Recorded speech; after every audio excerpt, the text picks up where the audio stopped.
The Spin-off Podcast Network. Ready to rediscover the joys of cycling? With over 300 kilometres of cycle paths across Tāmaki Makaurau, jumping on your bike and going for a ride is such a fun way to discover the city from a different perspective. Cycling is getting more and more popular across Auckland, so now's a great time to join the hype and give cycling a go. Head to at.govt/cycling to find your nearest cycleway today. Are you making the most of your KiwiSaver investment? Generate is an award-winning KiwiSaver provider with a track record of strong long-term performance. Making a smart decision now could add tens of thousands of dollars by the time you reach retirement. Book a no-obligation chat with a Generate KiwiSaver advisor today at generatekiwisaver.co.nz/get-advice. A copy of the product disclosure statement is available at generatekiwisaver.co.nz. The issuer of the scheme is Generate Investment Management Limited, and of course, past performance does not guarantee future returns.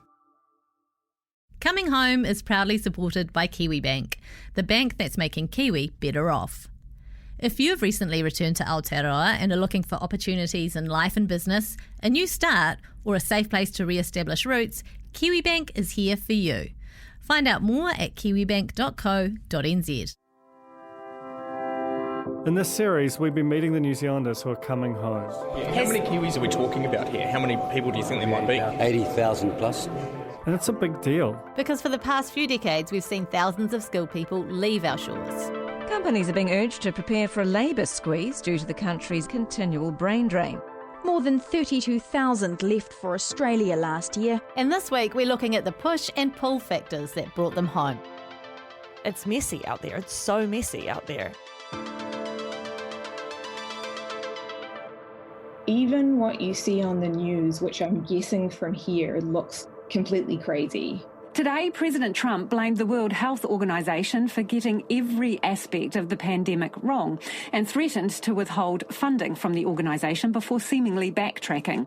Doesn't fully communicate what it's like to live somewhere where the whole place is in a mess system failure.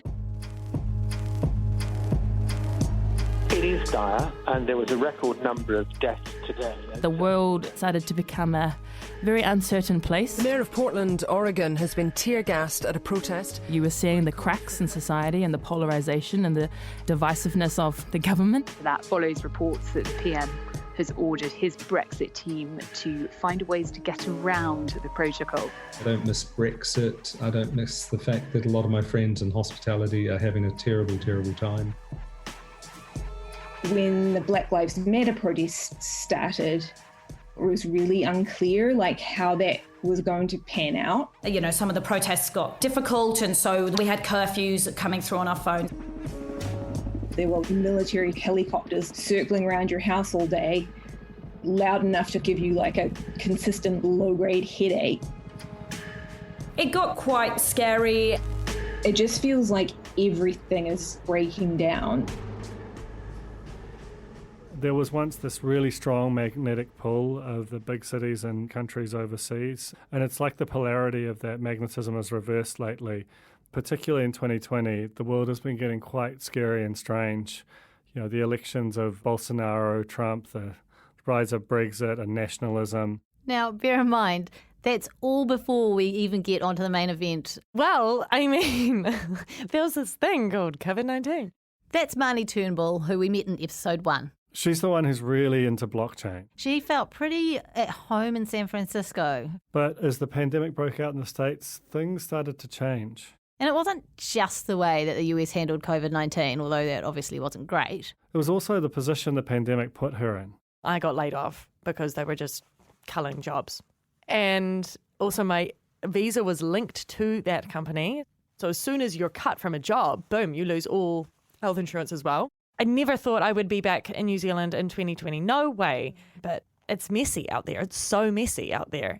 So for Mahoney, it definitely was more of a push factor that got her heading home. But for others, there was also this pull. In the time that I lived in the US, when I first moved there, people had not heard of New Zealand at all. I would sometimes get asked if it was in Europe. This is Rachel Morris, the journalist who headed up HuffPost's digital magazine, Highline. She spoke to us from her hotel where she's been doing the last few days of her quarantine.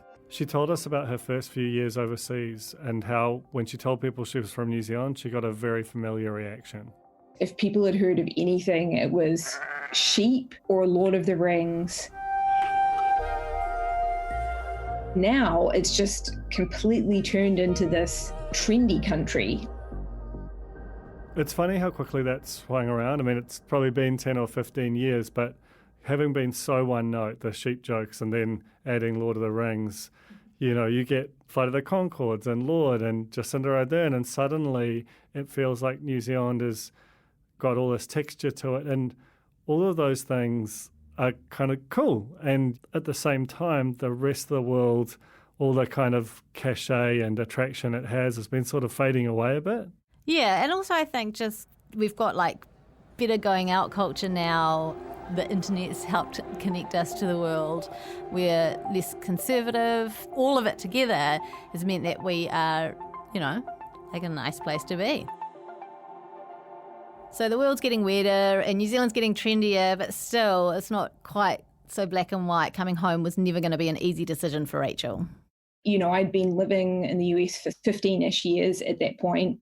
Pretty much her whole adult life. I mean, remember, when she left New Zealand, she didn't know what she wanted to do or be. She trained to be a journalist in New York. She first worked as one in Vietnam.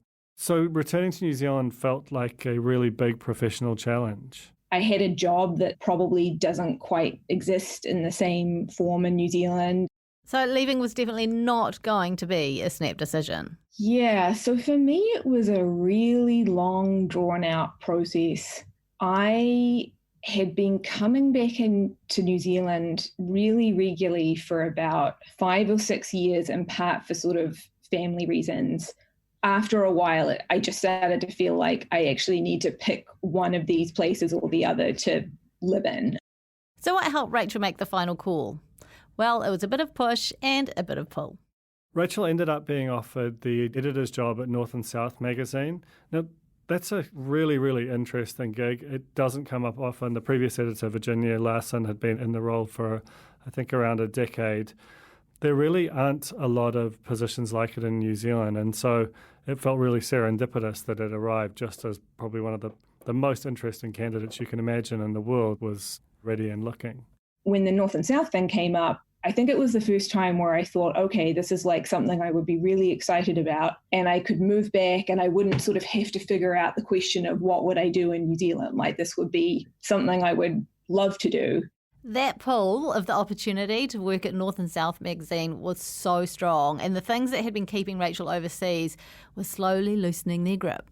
Part of the tug of staying in the US was friends who in a pandemic you can't see, and thinking about it, where did I ultimately want to live? You know, did I want to be an old person in the United States or in New Zealand? And especially now looking at it, New Zealand like wins that question pretty conclusively. So the pandemic and the just general chaos of 2020 gave people a final push, but life as a New Zealander in other countries is just not that simple. In all the rush of getting overseas and all the craziness of organising our lives and the kids and so on, I never really prepared myself for just how strange and difficult it is living somewhere, even another Western country where you're actually pretty familiar with everything. But it was really pretty hard on the family. It's hard to make friends as an adult. And speaking with Polly Fryer, she found the same. Yeah, we found it quite tough.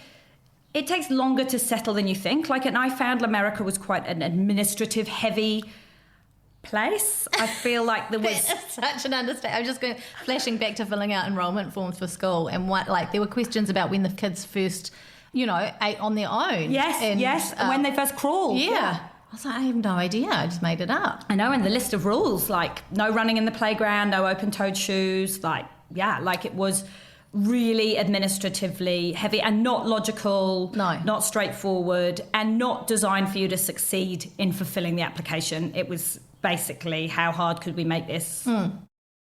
I think it's really important to point out that the stakes are so different if you move a bit later in life. I think if you're moving in your early 20s, it's exciting, you're going for opportunity and experiences, and if it doesn't work out, you just cut and run home, and there's not a big deal.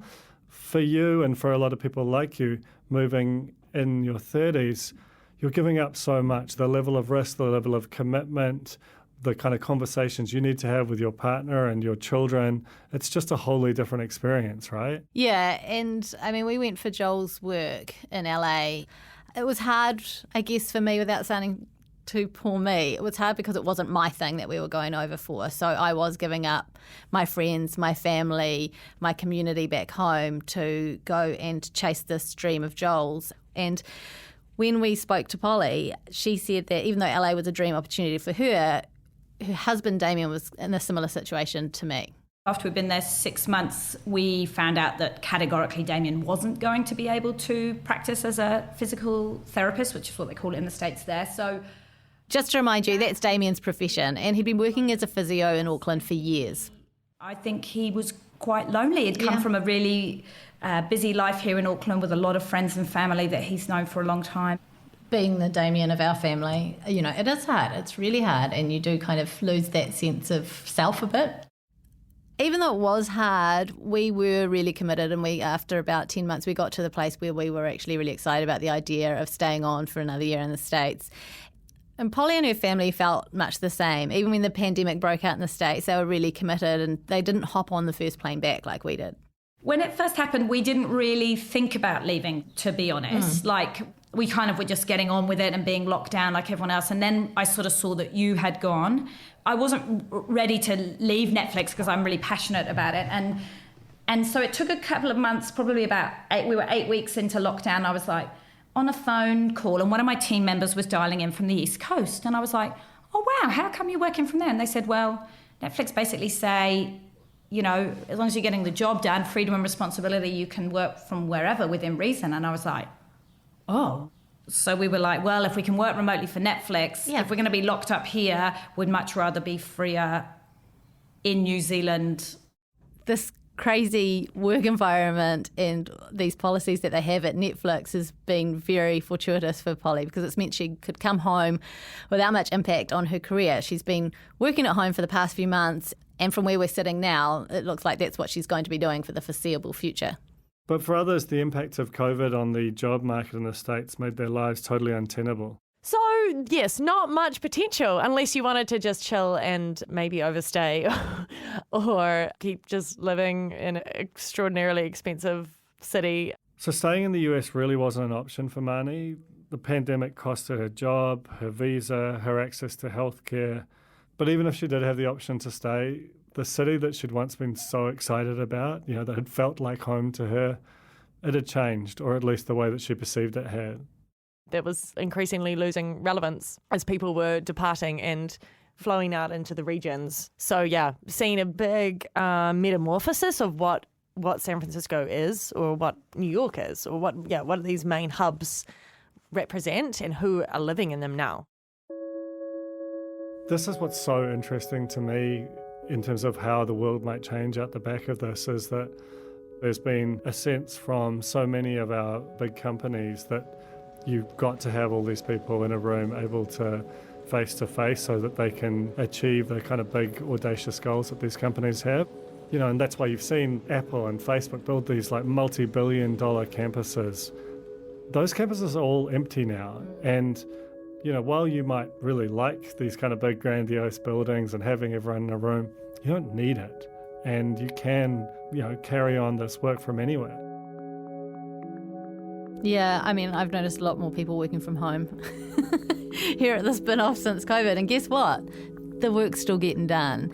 And I know we're talking about people kind of working maybe a few kilometres from the physical building, but in bigger terms, when you think about someone like Polly, where all of Netflix are being allowed to work remotely, well, there's still shows popping up on my Netflix.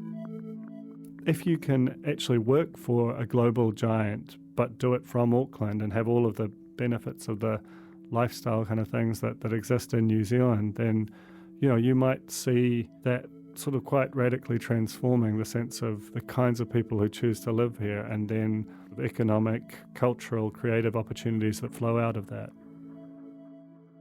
Now I wanted to check in again with Julia Ana Neher, because her reasons for coming back to New Zealand are quite interesting. So she returned to New Zealand to co-found a social enterprise to bring more Pacifica people into tech. It's called People for People, and I'll let Julia explain the rest. So People for People is on a mission to strengthen digital empowerment in Aotearoa. Digital empowerment really looks at growing human potential through the use of technology. And so what we're trying to do is achieve digital equity and really trying to do our part in ensuring that no one is left behind. And that means everything from providing access to hardware, like actual computers. Refurbish old devices, so having them being able to be donated and be sent out and being given to children in need in South Auckland. That's something that's a huge need because that's just a starting point. But also paving the way for people to get involved with the tech industry professionally. Building up employment pathways, building up opportunities, looking at scholarships, internships, apprenticeships.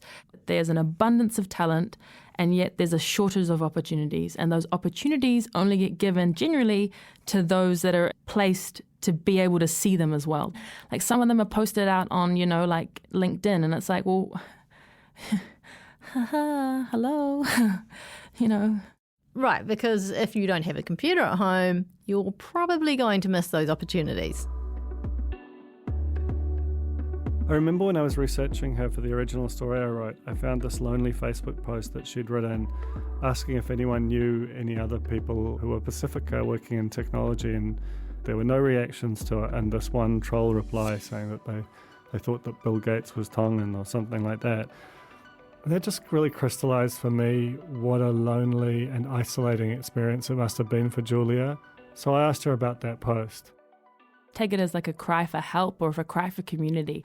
Here I am existing in this world and I am yearning to find connection and not being sure of how to find it, if it exists, who else is out there. And it's never to say that Pacific people aren't working in technology. What I was trying to touch on is that we can't see each other, and let alone can we find each other. Well, what can I do? If I can't find others, how are others that will come after me going to find one another? And that's really where I wanted to come home and make a difference in this space, allow others to benefit from this industry that is one of our second largest exporters of New Zealand now. And it's an industry that's not getting any smaller anytime soon. And how can we change the narrative? How can we change the story? And what can I do to drive connection and collaboration and community? She really wanted to know how she could go from being this sort of one almost aberrant person in the industry to part of a movement. Not only that, but she saw that some of the issues which have bedeviled tech over the past few decades were actually things that Pacifica culture, with its emphasis on the collective, on community and how everyone contributes to the whole, were really well placed to solve. A really simple example is just the siloed nature or, for example, some of the very individualistic practices that you need somebody to sit in the middle of to weave them all together to move in harmony of one another. Because you can't be running a race with 10 different people running in different directions, not talking to one another, never sitting down and actually speaking to one another, sharing what are their pain points, their barriers, what do they need to overcome, how can they complement and actually collaborate with one another to get to the end goal. You can't operate like that. And you think about a relationship-based culture. This is an incredible cultural value and trait and skill set that inherently and naturally lends itself to an industry who needs more people like this and actually collaborate with one another to get to the end goal. Oh, man, I mean, we just came back just because it felt like the comfy thing to do, and here's Julia coming back, a woman on a mission.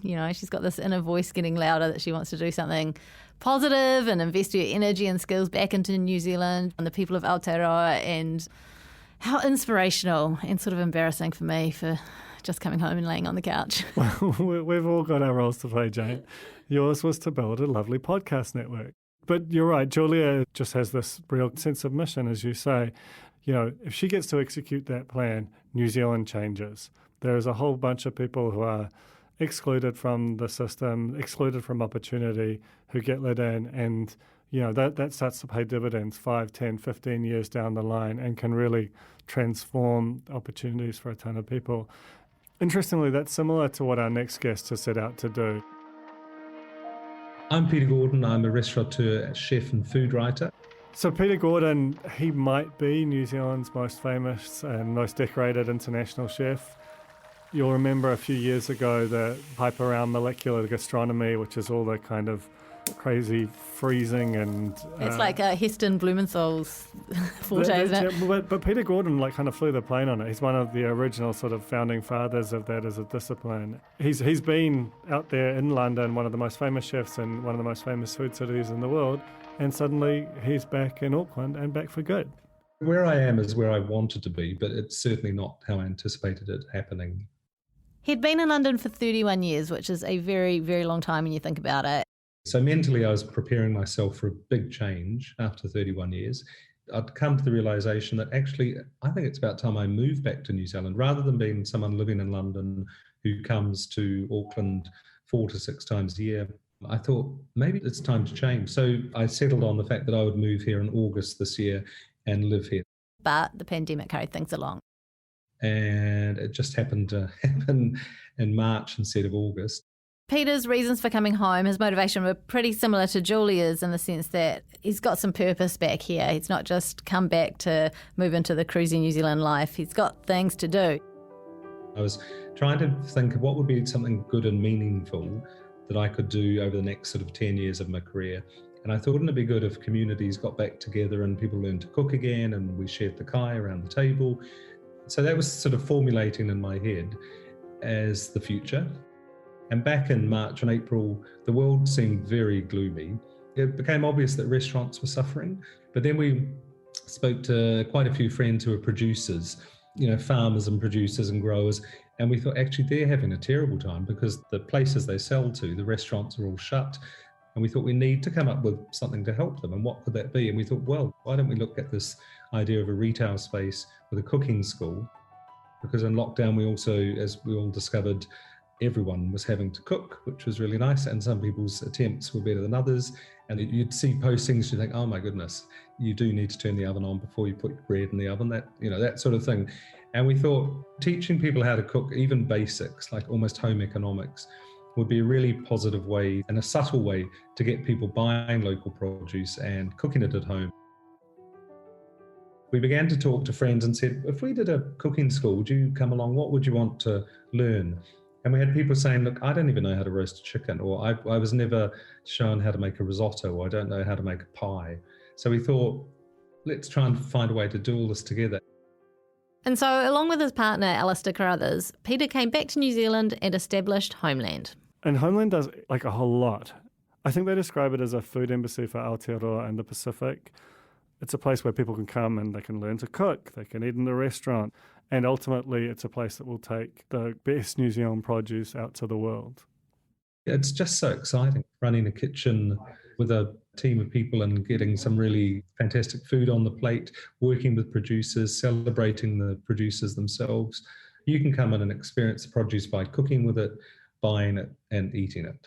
So we think that's a win-win for producers. So obviously it's about eating food, yum, but also about sharing the diverse stories and cultures that go with each dish. One of our mottos is manaakitanga for everybody from everywhere, and we want to celebrate people's homelands. We'll be working with migrant communities and iwi and Pacifica, trying to understand their food cultures and try and find a way to share that to the wider public. And for Peter, this is the project of a lifetime. Homeland to me is the culmination of all that's come before me that I've done. And I'm really happy, honestly, really, truly happy to be back here in New Zealand. And I haven't had a single day since I got back in March thinking, I just want to get out of here. No, I've come home. Man, it feels good to know that these people are coming back. In April, May, where it really felt like there was no floor, like anything was on the table in terms of global outcomes, because obviously you had the health crisis and then the parallel economic one.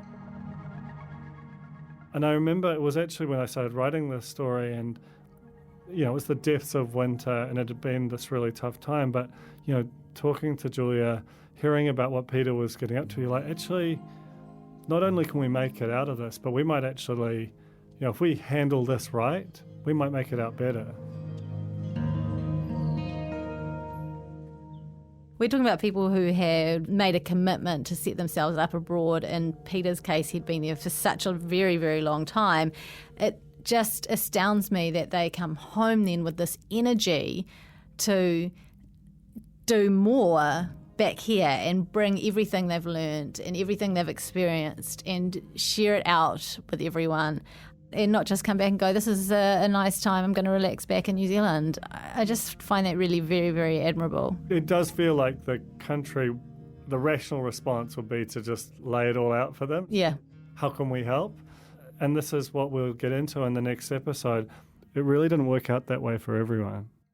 So next week we're going to dig a little deeper into those bumpy landings, into what it was like for everyone to come home, touch down on the tarmac, get off the plane, and then face their new reality. And there are new challenges ahead for these returnees, and we'll be looking at those next week. Coming Home was brought to you by The Spin-Off and KiwiBank. It was presented by me, Jane Yee. And me, Duncan Grieve. It was produced, edited and mixed by Claire Crofton. Thanks to RNZ for allowing us to use the archived news audio we've included in this episode. And shout out to Tina Tiller and Josie Adams for recording and helping us with interviews, and to Alice Webb-Liddell and Sherry Zhang. And to Lucy Raymer, of course, for booking our interviewees. She's an organisational genius. And of course, if you're liking this series, don't forget to subscribe to get the next one and tell all your friends.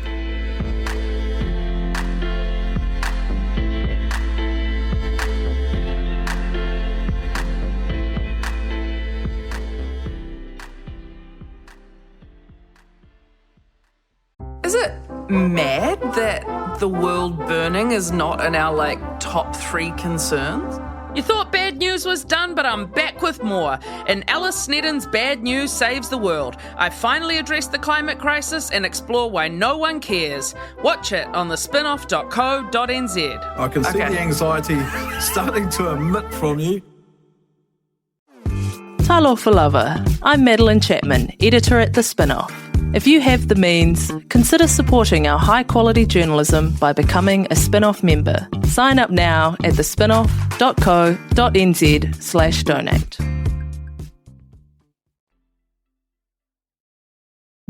The Spin-Off Podcast Network.